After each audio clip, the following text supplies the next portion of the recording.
One case on PEI is now recovered.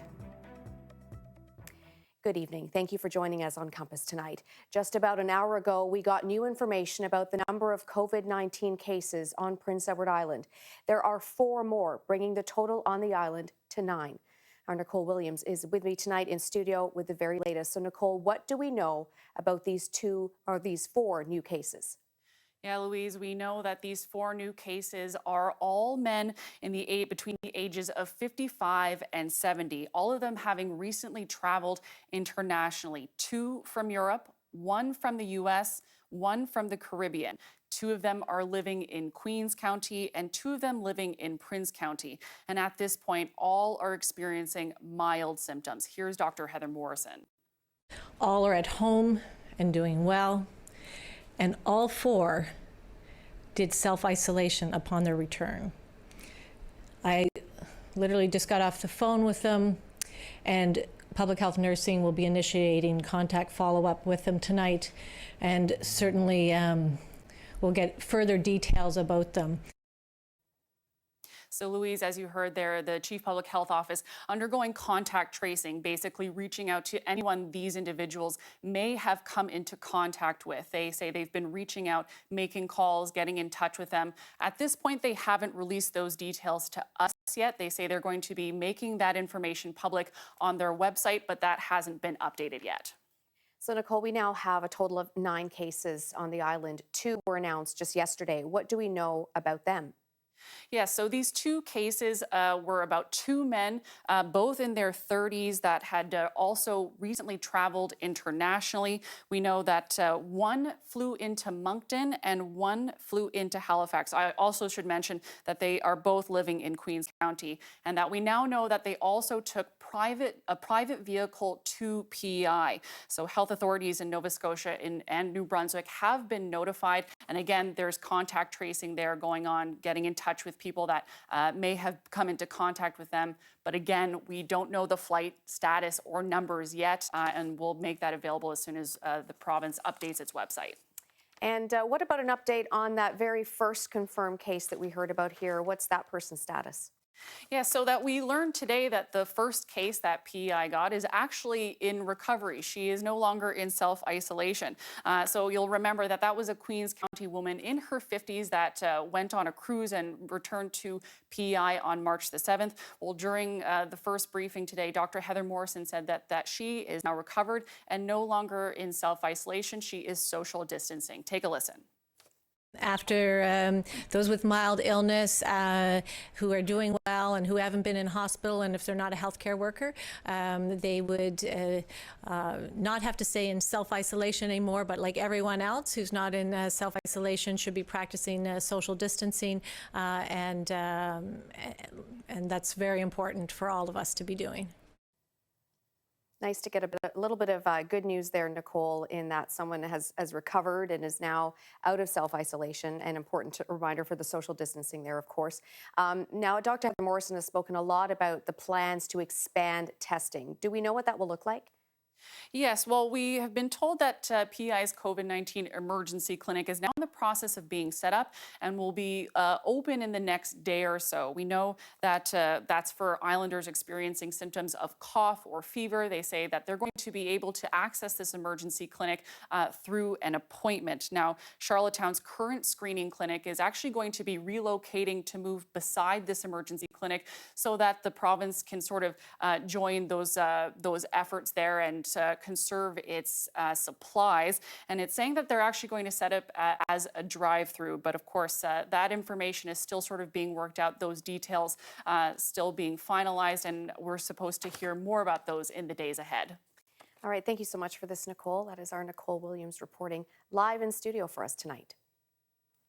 Some prisoners are getting out of jail temporarily because of the pandemic, and the island's criminal courts are making changes in how they deal with inmates as well.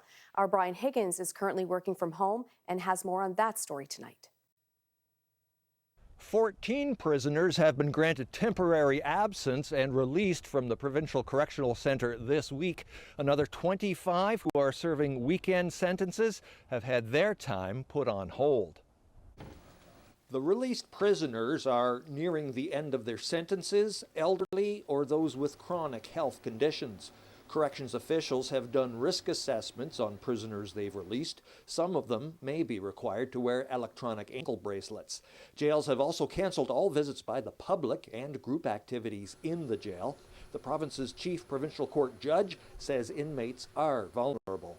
They have many individuals in there who would be susceptible, who have underlying medical issues, make them very susceptible to this virus. Given the nature of their facility, they're quite concerned about that. Criminal courts continue to function, but often with only a judge and lawyers present. Prisoners still in custody are appearing in court by video link. Most court matters are being adjourned until June, with further adjournments possible. Judge Orr says those prisoners on temporary release will complete their sentences when all this is over. Brian Higgins, CBC News, Charlottetown. PEI fishermen are meeting today trying to determine what impact COVID-19 will have on the lobster industry. It's worth $200 million, and fishermen are still hoping to be able to get out on the water on May 1st. Wayne Thibodeau has more. COVID-19 is affecting all sectors, and the island's lobster fishery is not immune. Nova Scotia processors are calling for a minimum 2-week delay in the start of the spring lobster fishery throughout eastern Canada. But that's not what PEI fishermen want. They were locked in behind closed doors today here at the PEI Fishermen's Association, looking for a Made in PEI solution. They say they want the lobster fishery to start on time on May 1st. In a statement, the PEI Fishermen's Association said that their immediate focus is to produce a viable spring fishery in 2020. Now, the big issue comes down to workforce in the fish plants. They're concerned that if somebody gets sick in one of the island's fish processing plants, it could mean the total shutdown of the entire plant. They're also wondering if there would be federal support should the spring lobster fishery be delayed or maybe even canceled. Most lobster in Nova Scotia is sold live, and the coronavirus has slammed the live market. But in PEI, most of our lobster is processed, which means canned or frozen, and that lobster is usually sold in the late summer or into the fall. Fishermen believe that that industry is still viable and that there's still a market for PEI's processed lobster. We've talked to some fishermen who are pushing the idea of landing less lobster during the spring season, but that is always a controversial idea. They do say it would push up demand for prices while easing the pressure on local fish plants. The PEI Fishermen's Association says it will have more to say about this tomorrow. Wayne Thibodeau, CBC News, Charlottetown. Well, COVID-19 has changed many things for pregnant women on PEI, along with their family and friends. The CBC's Steve Bruce has been talking to some island women nearing their due date and has more from his home office. Well, talking to some soon-to-be parents, one of the big questions they're asking right now is just what the whole labor and delivery process is going to look like in the midst of this pandemic. What sort of special rules are they going to have in place at the hospital? Will partners be allowed to leave the delivery room at all once they're inside there? Will family and friends be allowed to visit once the baby's been born? Well, I put that question to the head of nursing with Health PEI today. She said they're really looking at this on a case-by-case basis, trying to determine what they can allow while still ensuring the safety of the parents, of the baby, and other patients in the hospital. The other issue that's come up is just how differently is life going to look once parents return home with their newborn baby. A lot of them told me they're really hoping to have family and friends around to meet the new baby, to support them. But Dr. Heather Morrison said in the midst of this pandemic, that's really not a good idea right now. And that's really playing on the mind of Heather Aaliyah. She's due with her first baby just days from now. Have a listen. There's a sense of grief and loss that is associated with having a baby, I think, during this time, because initially you're thinking of all the great family visitors that you're going to have and sharing your newborn with friends and family, and knowing that in this pandemic that social distancing is so important and that has to be abided by, that those plans really do have to change. Now, Health PEI says one of the other questions they've been getting is from pregnant women wondering about COVID-19 and whether they're at any higher risk of contracting the virus or having complications because of it, whether they or their baby would be at a particular risk. Health PEI says the short answer is that from what they know right now, they're not at any higher risk here, but they do say this is a new virus. There's not a lot of research out there. Their best advice is for pregnant women to really take all the same precautions as everyone else as they try and limit the risk of contracting COVID-19. Steve Bruce, CBC News, Meadowbank. A special unit at the Addictions Treatment Facility in Mount Herbert has been shut down. Health PEI says it may be needed for patients from the QEH once people are hospitalized because of the pandemic. There were 18 beds in the transition unit. It offered counseling for recovering addicts coming out of detox. Everyone who was there has been sent home. Health PEI says the closure is temporary. The Community Outreach Center in Charlottetown has been temporarily relocated because of concerns over the spread of COVID-19.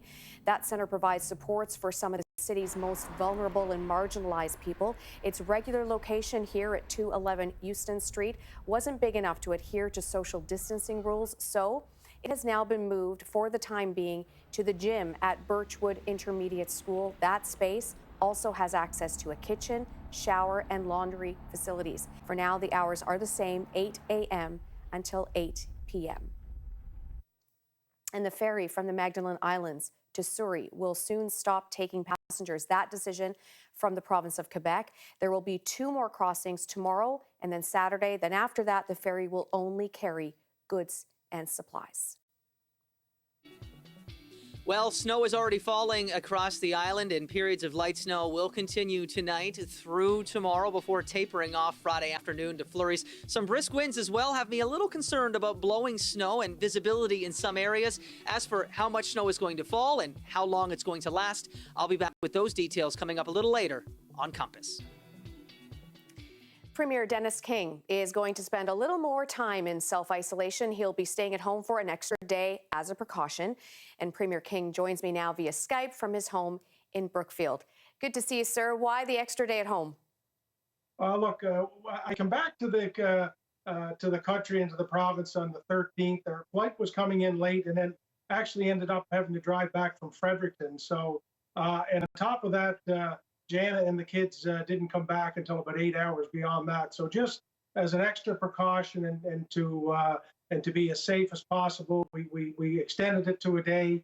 Not that there's really anywhere else to go outside of the house here anyhow, but just really wanted to be extra careful in this tough time. Now, we certainly saw a shift in tone this week from yourself, from the Prime Minister, about that plea for people to follow the rules around self-isolation. So now we have both provincial and federal mandatory self-isolation orders. How is that being enforced here?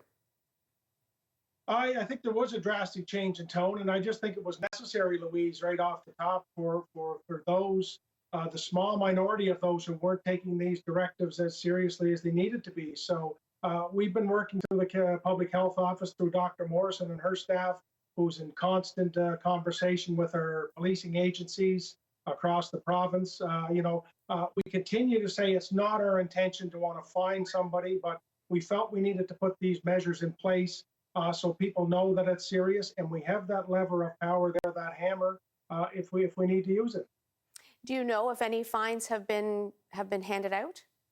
I asked that question as of about noon today, and none have. From what I understand, there have been a lot of stern warnings. There have been a lot of communications and understanding who's going where and why, that type of thing. For the most part, what we are finding is that people are taking this seriously, taking this very seriously, and they're adhering to the directives because they know if we continue to do this, we have a much better chance to mitigate the spread and to hopefully get through this more quickly and with as least amount of impact as possible.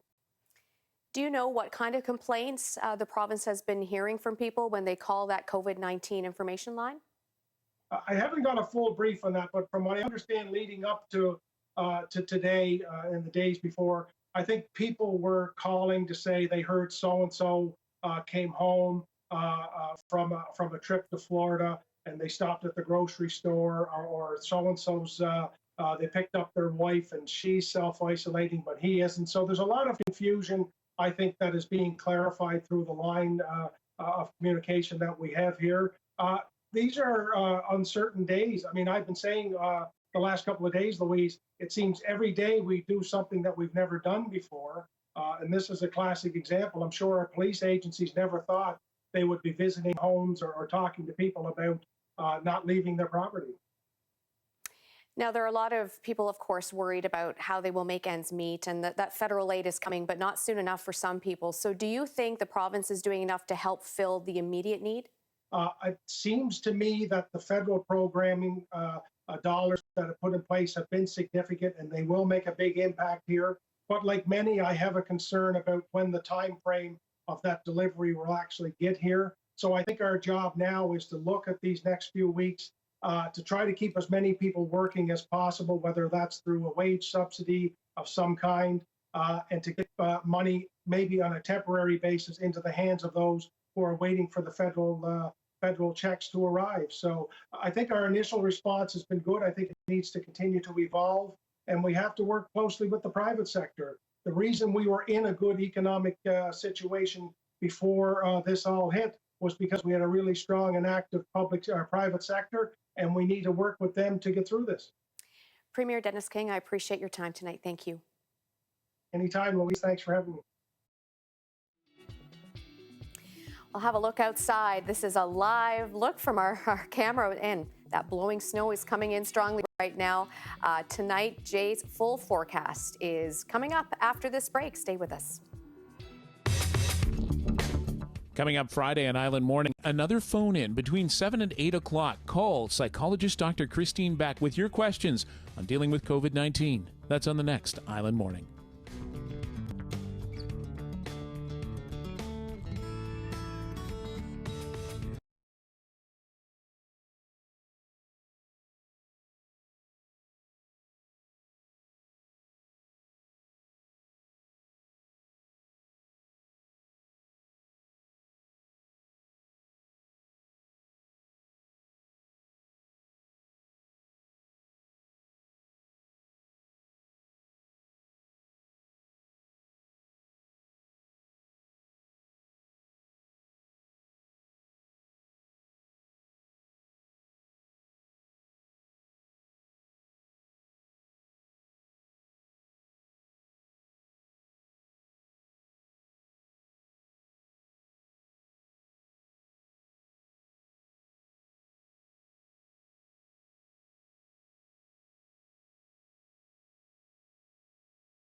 Well, with more people self-isolating and being asked to work from home, the recommendation from health officials is to disinfect commonly touched surfaces in addition to washing your hands regularly.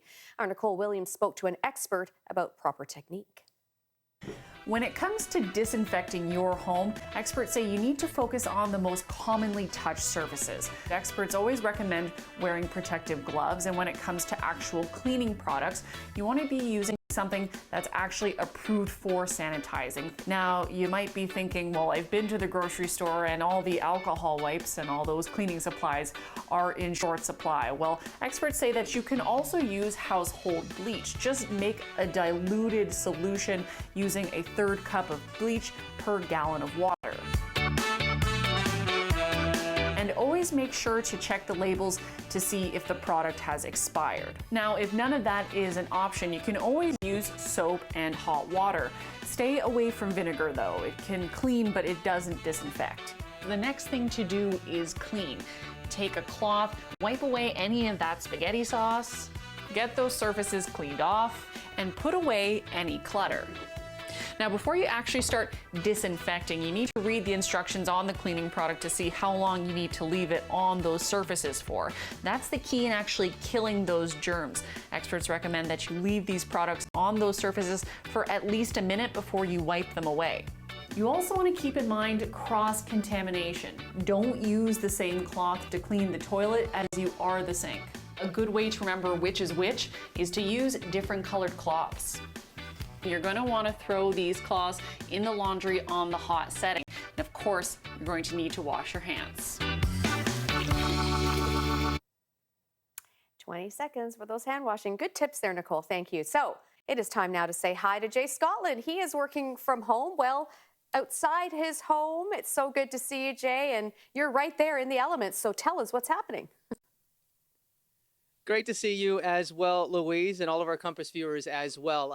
We do have some snow that is falling, and blowing snow is going to be an issue as well. Let's take a look at potential amounts. And when you look at my snowfall accumulation map here, please know that I have a low degree of confidence when it comes to how this is going to verify into tomorrow, as we are looking at a lot of melting as the snow initially falls. So over western PEI, Prince County, 2 to as much as 5 centimeters.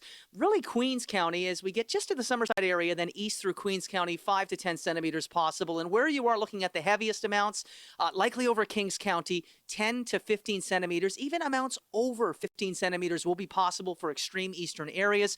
But keep in mind, a lot of this will be melting on contact, so it'll be more of a slushy accumulation at best. Satellite and radar imagery showing where the heavier snow is already falling, and that is over Kings County. This is why you are looking at that higher potential. Again, a lot of it will be melting as it falls, though, so a slushy accumulation, and more so the blowing snow, the bigger concern tonight through much of tomorrow, as there will be some reduced visibility in areas just due to that blowing and that drifting. So the area of low pressure itself, we really have two systems at play. A weak trough, which is really being the energy absorbed by the more powerful nor'easter system to our south and east. Now, it will track east of the island, but continue to see steady snow falling tonight through tomorrow morning before tapering off to flurries as we head into the afternoon. And then the good news, ridge of high pressure, big blue H on the weather map moving in for your weekend. So Saturday clears up nicely, lots of sunshine, and that will be the case through your Saturday, and a fair amount of sunshine into Sunday as well. I think you'll like the temperature forecast for the weekend as well. As for tonight, near freezing temperatures, -1 to -2 overnight, with periods of snow continuing, tapering off to flurries with temperatures up to the 0 to +1 degree range over western PEI. Central, eastern areas, -1 to -2 tonight. We'll see those temperatures as the snow is tapering off to flurries up around or a degree or so above the freezing mark for tomorrow. So let's take a look at your 7-day forecast. We'll be watching for blowing snow tonight through tomorrow. Again, most areas near 5 to near 10 centimeters, bit more to the east, bit less up west. Good news is the winds will ease, the sky will clear, and we'll see a fair amount of sunshine in your forecast for your Saturday and your Sundays. Temperatures could be as warm as 3 or 4 degrees in some areas on those days, so low to mid-single digits. Clouds return on Monday, and we do have some messier weather in the long-range forecast, but our sunnier weather at least lining up nicely for the weekend. Louise? All right. Thank you very much, Jay. You know, those temperatures don't look bad at all. Looking forward to them.